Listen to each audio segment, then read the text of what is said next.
I've recently come across a lot of people who have doubts that the Indian wedding industry will not be able to bounce back to its pre-COVID times. Are you the one who thinks the same? Guys, watch this video till the end and I'm gonna clear all your doubts.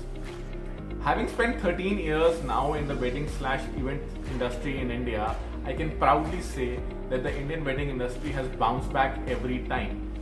During the 2008 economic slowdown, the entire India was suffering, but we guys were having some of the biggest weddings in India. There was a time when the outdoor spaces were getting sealed for weddings. We guys shifted to the destination weddings instead of the big wedding pandals. We guys shifted to the 5-star hotels. We guys shifted to the banquet halls. And the much talked about demonetization. I have not come across anyone from the wedding industry who says that his business suffered during the demonetization.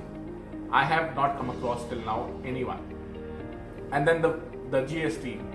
I still don't feel that our business got affected by any of these things.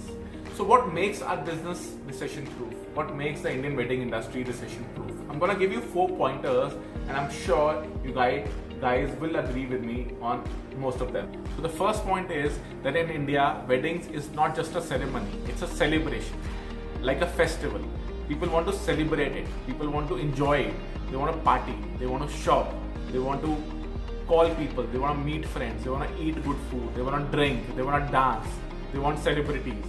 So they want to celebrate. It's not just the wedding, which is profitable for us.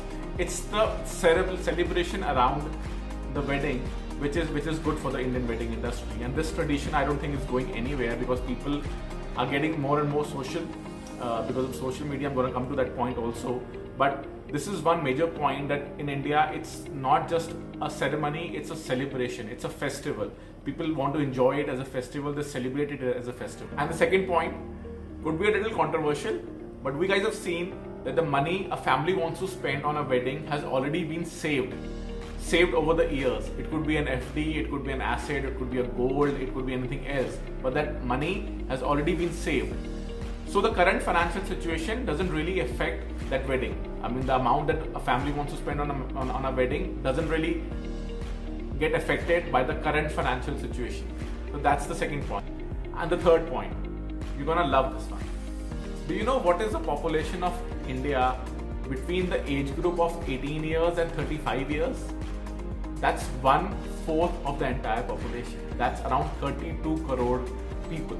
So 32 crore people in India are either about to get married in a couple of years or they're just ready to get married. Someone would be catering to them, right? Someone. It could be a smaller wedding planner, it could be a caterer, it could be a tent wala, it could be a DJ, it could be anyone. So guys, 32 crore people in India are looking to get married. Do I need to say more? So now coming to the last point, the fourth point, the social media era. I'm sure you'll agree that social media has made weddings look like a fairy tale to the couples now. The aspirations, the desires have gone up drastically.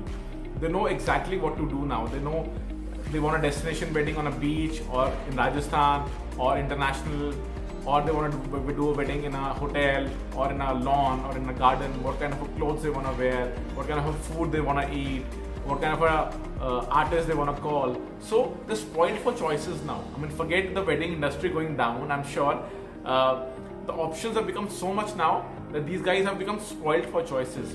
So the couples want to spend on their dream wedding now because they've seen it. They've seen it in front of their eyes. I mean, they see it every day on social media. So guys, these are my 4 pointers that I thought that I would probably share it with you. I'm sure you'll agree with some of them. And thank you so much for listening. And I'll see you next time. Thank you. Bye-bye.